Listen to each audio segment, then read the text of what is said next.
Operation Sindoor நடந்து முடிந்து விட்டது.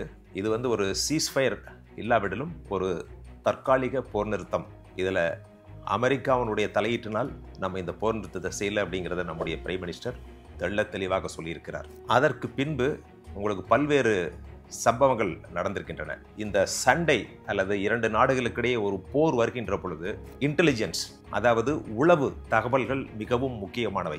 ஒவ்வொரு நாடுமே எப்படி வந்து மற்ற நாடு, அதாவது எதிரி நாடு தன்னை தயார் செய்து கொண்டிருக்கிறது, எந்தெந்த இடங்களில் அவர்கள் தங்களுடைய ஆர்மி, நேவல், ஏர்ஃபோர்ஸ் இதனுடைய அசட்ஸ் அப்படின்னு சொல்லுவாங்க. அதாவது இந்த முப்படைகளினுடைய தளங்கள் மற்றும் அதனுடைய தளவாடங்கள் எங்கே இருக்குது அப்படிங்கிறத பற்றியான விவரங்களை வந்து சேகரித்து தான் நம்ம திட்டம் தீட்டி தான் ஒரு போருக்கு போக முடியும். இதற்கு வந்து உளவாளிகள் பயன்படுத்தப்படுவார்கள். இப்போ நம்முடைய நாட்டை பொறுத்துள்ள ரா, பாகிஸ்தானை பொறுத்துள்ள ISI, இன்டர் சர்வீசஸ் இன்டெலிஜென்ஸ் அப்படின்னு பேர். இந்த இரண்டு உளவு நிறுவனங்களும் அவர்கள் தகவலை சேகரித்துட்டே இருப்பாங்க. அவர்கள் எப்படி சேகரிப்பார்கள் அப்படின்னா, உங்களுக்கு எல்லாமே தெரிஞ்சிருக்கும். இந்த ஜோதி மல்ஹோத்ரா அப்படிங்கிற யூடியூபர் ஹரியானா மாநிலத்தை சேர்ந்தவர். இவர் ISI வந்து தன்னுடைய உளவாளியாக உருவாக்கி இருக்கிறது. நம்ம வந்து கவுண்டர் இன்டெலிஜென்ஸ் அப்படின்னு ஒன்று வச்சிருக்கோம். எப்படி எதிரி நாடு நம்ம கிட்ட இருக்கிற தகவல்களை சேகரிக்கின்றதோ அந்த தகவல்களை சேகரிக்காமல் இருப்பதற்காக கவுண்டர் இன்டெலிஜென்ஸ் அப்படின்னு சொல்லுவாங்க ஆங்கிலத்தில். அதாவது உளவிற்கு எதிர் உளவு அப்படின்னு பேர். அதன்படி இப்பொழுது அந்த ஜோதி மல்ஹோத்ராவை வந்து கைது செய்திருக்கின்றார்கள். இந்த யூடியூபரை வந்து என்ன பண்ணியிருக்காங்கன்னா, டெல்லியில் இருக்கிற பாகிஸ்தான் எம்பசியில் இருக்கிற ஒரு அட்டாச்சி, அதாவது அங்கே வேலை பார்க்குற ஒருத்தர் வந்து இந்த யூடியூபரை கான்டாக்ட் பண்ணி பணம் கொடுத்து பாகிஸ்தானுக்கு வந்து பல இடங்களில் வந்து ட்ராவல் பண்ணுறதுக்கு எல்லாமே செலவுகளை செய்து நம்முடைய தளவாடங்கள், பேசஸ் எங்கே இருக்குது அப்படிங்கிற விவரங்களை வந்து அவர்கள் சேகரித்திருக்கிறார்கள். அது மட்டும் இல்லை, இந்த யூடியூப் மூலமாக தவறான தகவல்களை பரப்புவது, அதாவது பாகிஸ்தான் வந்து தப்பே சில இந்தியா தான் பண்ணியிருக்கு அப்படிங்கிற மாதிரி எல்லாம் வந்து ஒரு மக்கள் மனதை குழப்புகின்ற, அவர்களை திசை திருப்புகின்ற வேலையையும் பார்ப்பது தான் இந்த உளவாளிகளுடைய வேலை. அப்படித்தான் இந்த ஜோதி மல்ஹோத்ராவை அரெஸ்ட் பண்ண பின்னாடி யூபி மற்றும் பல்வேறு இடங்களில் பாகிஸ்தானிற்காக உளவு பார்த்த 7 நபர்கள் கைது செய்யப்பட்டிருக்கின்றார்கள். இதிலிருந்து என்ன தெரியுது அப்படின்னா, தேச துரோகிகள் அப்படிங்கிறவங்க எப்பொழுதுமே எல்லா நாட்டிலையுமே இருப்பாங்க.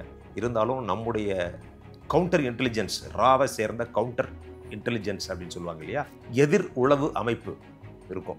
இன்டெலிஜென்ஸ் விங் ஒன்று இருக்கும், அதுக்குள்ளே கவுண்டர் இன்டெலிஜென்ஸ் விங் ஒன்று இருக்கும். இந்த விங் வந்து தீவிரமாக செயல்பட்டு தான் வர்றாங்க. இருந்தாலும் வந்து 100% இந்த தேச துரோகிகளை கண்டுபிடிப்பது என்பது கடினம். அப்படி இருந்தாலும் நம்ம இப்போ வந்து கண்டுபிடிச்சிட்டோம். இப்போ இந்த 4 நாட்கள் போர் என்பது வரலாற்றில் வந்து நிச்சயமாக எழுதப்படும். 2025 மே 7லிருந்து 10 வரையில் உள்ள 4 நாள் போர். இதை வந்து உலக நாடுகள் எல்லாமே வந்து அனலைஸ் பண்ணிட்டு இருக்கிறாங்க. இஸ்ரேல் 1967 நடந்த சண்டைக்கு நம்ம ஒப்பிடலாம்.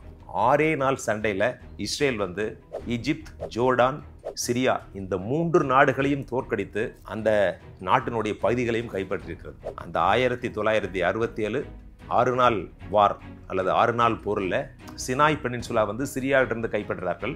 காசா ஸ்ட்ரிப், இப்போ வந்து சண்டை நடந்துட்டு இருக்கு இல்லையா, அந்த ஹமாஸ், அந்த காசா பகுதி வந்து ஈஜிப்திட்டு இருந்துச்சு, அங்கிருந்து அதை கைப்பற்றிட்டாங்க அந்த 6 நாள் வாரில்.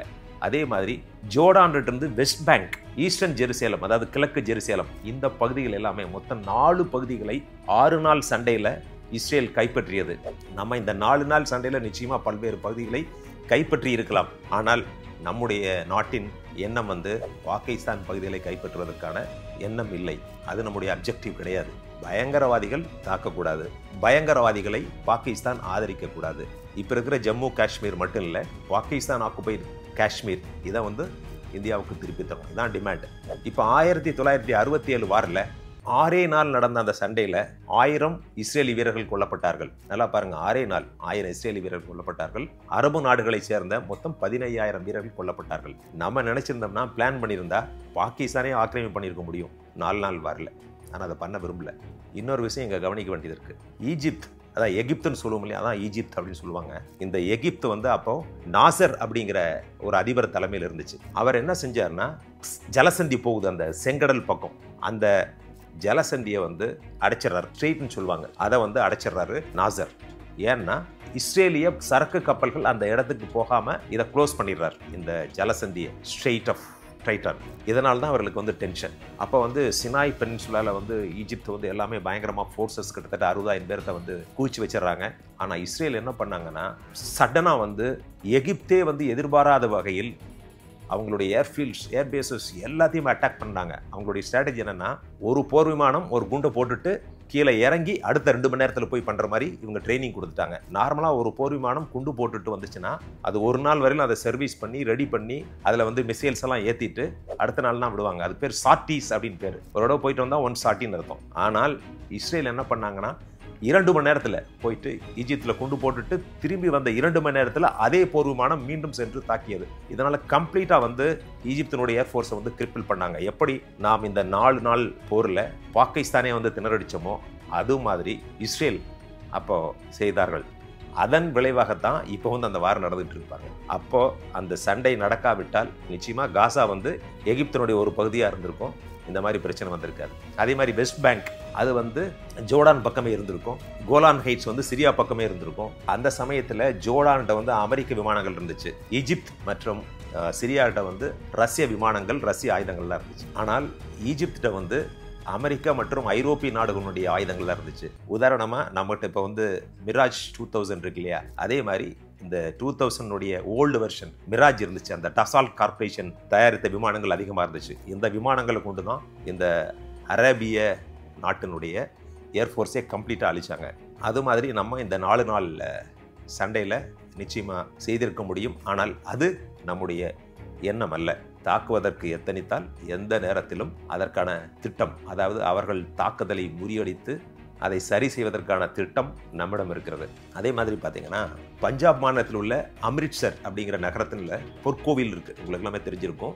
கோல்டன் டெம்பிள் அப்படின்னு சொல்லுவோம். அது மிகப்பெரிய வளாகத்தில் இருக்குது. உங்களுக்கு தெரியும், ஏற்கனவே நம்முடைய ஆர்மி உள்ள நுழைஞ்சது, அதற்கு பின்னால் வந்து இந்தியாவில் பல்வேறு விளைவுகள் ஏற்பட்டது, இதெல்லாமே தெரிஞ்சிருக்கும். அந்த பொற்கோவிலில் நம்ம வந்து ஏர் டிஃபென்ஸ் சிஸ்டத்தை இன்ஸ்டால் பண்ணியதாக ஒரு மிகப்பெரிய வதந்தி. கோவிலில் வந்து அந்த மாதிரி எந்த விதமான ரேடாரோ அல்லது ஏர் டிஃபென்ஸ் சிஸ்டமோ நம்ம எதுவும் வைக்கல. ஆனால் பாகிஸ்தான் அந்த மாதிரி ஒரு பொய் பிரச்சாரத்தை இப்போ செஞ்சாங்க. பாகிஸ்தான் நம்மளை ப்ரொவோக் பண்ணதுனால நம்ம திரும்ப ஏர்பேசஸ் அட்டாக் பண்ணோம். அவங்க வந்து நம்முடைய ஏர்பேசஸ் எதையுமே அட்டாக் பண்ண முடியல. அதனால என்ன பண்ணாங்கன்னா கோவில்களை குறிவைத்து தாக்கலாம் அப்படிங்கிற ஒரு எண்ணத்தில் இருந்தாங்க. அந்த கோவில்களை தாக்கக்கூடிய முயற்சியும் வந்து நம்ம முறியடித்து விட்டோம். அதே மாதிரி பல விமானங்களை சுட்டு வீழ்த்தியதாக சொல்றாங்க. விமானங்களை அவர்கள் சுட்டு வீழ்த்தினார்களா இல்லையா என்பது இன்னும் ஊர்ஜிதப்படுத்தவில்லை. அதே மாதிரி நம்முடைய வெர்ஷன் இன்னும் அஃபீஷியல் வெர்ஷன் கிடையாது. பாகிஸ்தானை சேர்ந்த 5 விமானங்கள் சுடப்பட்டு விட்டதாக தகவல் இருக்கின்றன. எப்பொழுதுமே இந்த மாதிரி ஒரு காம்பேட், ஒரு வார் சூழ்நிலையில் ஃப்ரெண்ட்லி ஃபயர்னு சொல்லுவாங்க. தன்னுடைய நாட்டு விமானத்தையே தானே சுட்டுக் கொள்வது. இது எந்த நாடுகளுக்கும் இது பொருந்தும். இப்போ உதாரணமாக ஏற்கனவே 1967 நடந்த ஒரு சண்டை சொன்னல, இஸ்ரேல் அரப் 6 நாள் போரில் அமெரிக்காவை சேர்ந்த USS அப்படிங்கிற ரிசர்ச் ஷிப் வந்து செங்கடல் பகுதியில் இருக்கு. அதில் கிட்டத்தட்ட 500 பேர் இருந்தாங்க. இஸ்ரேல் என்ன பண்ணாங்கன்னா இந்த 6 நாள் வாரில் இந்த ஷிப் வந்து எகிப்தை சார்ந்த ஷிப் அப்படின்னு நினைச்சு விமான தாக்குதல் நடத்தினாங்க. அதில் 24 பேர் இறந்து விட்டார்கள், 174 பேர் காயமடைந்து விட்டார்கள். அது மிகப்பெரிய ஒரு விசாரணை கமிஷனை போட்டு பண்ணாங்க. இவங்க வந்து பல்லாயிரம் கோடிக்கணக்கான ரூபாய் காம்பன்சேஷனை வந்து இஸ்ரேல் வந்து கொடுத்தாங்க. நாங்கள் வந்து தெரியாமல் அட்டாக் பண்ணிட்டோம், இது மாதிரி அமெரிக்கா மாதிரி கப்பலை வந்து மாற்றி ஈஜிப்தோட கப்பல் தான் இருந்தது நாங்கள் நினச்சிட்டோம் அப்படின்னு எல்லாம் சொன்னாங்க. அந்த அமெரிக்க கப்பல் அது சிஏஓட ஸ்பை ஷிப். அப்போ இந்த 6 நாள் யுத்தத்தில் தன்னுடைய ஃப்ரெண்ட்லி கண்ட்ரி அதனுடைய ஷிப்பே வந்து அட்டாக் பண்ணி 24 பேர் இறந்து போகிற ஒரு சூழ்நிலையில் ஒரு போர் சமயத்தில் எது வேண்டுமானாலும் நடக்கலாம். இந்த 6 நாள் வார் சொன்ன இல்லையா, இந்த வாரை பற்றி IMA Indian military academy, national defence academy NDA இந்த 2 ஆர்மி பயிற்சி நிலையங்களிலும் இந்த 6 நாள் போரை பற்றி பாடங்கள் எடுக்கப்படும். ஒரு கேஸ் ஸ்டடியாகவே எடுத்துட்டு அந்த ஆர்மி ஏர்ஃபோர்ஸ் எல்லாம் ஜாயின் பண்ணுறவங்களுக்கு இதை பற்றி எப்படி நடந்துச்சு, என்னென்ன தவறுகள் இருக்கின்றன, என்னென்ன மெரிட்ஸ் இருக்கிறது, இதை பற்றியெல்லாம் பாடம் நடத்துகிறாங்க. அதில் அதே போன்று இந்த இந்தியா பாகிஸ்தான் 2025 4 நாட்கள் போர் நிச்சயமாக உலகத்தில் இருக்கிற அனைத்து மிலிட்ரி நேவல் அகாடமியிலும் நடத்தப்படும். அதில் எந்த விதமான சந்தேகம் இல்லை. ஏன்னா இது ஒரு மிகப்பெரிய ஒரு டெக்னிக்கல் வார்னே சொல்லலாம். ப்ரிசிஷன் ஸ்ட்ரைக் பண்ணி இந்த வாரம் 4 நாளில் முடிச்சிட்டோம். ஆனால் இன்னும் பாருங்கள், ஹமாஸ் அப்படிங்கிறது ஒரு சின்ன ஆர்கனைசேஷன். அந்த காசா ஸ்ட்ரிப் அப்படிங்கிறது சென்னையில் வந்து பாதி தான் இருக்கும். கிட்டத்தட்ட 2 வருஷமாக வந்து இஸ்ரேல் வார் நடந்துட்டுருக்கு. ஆனால் அவர்கள் இன்னும் 100 பணைய கைதிகளை இஸ்ரேல் ஹமாஸிடமிருந்து விடுவிக்க முடியவில்லை. ஆனால் நம்ம வந்து 4 நாளில் எந்தவித சேதமும் இல்லாமல் தீவிரவாதிகளுடைய குழுக்களை மட்டும் அழித்தோம். இது இந்திய இராணுவத்தினுடைய, இந்திய முப்படைகளுடைய வலிமையை காட்டுகிறது.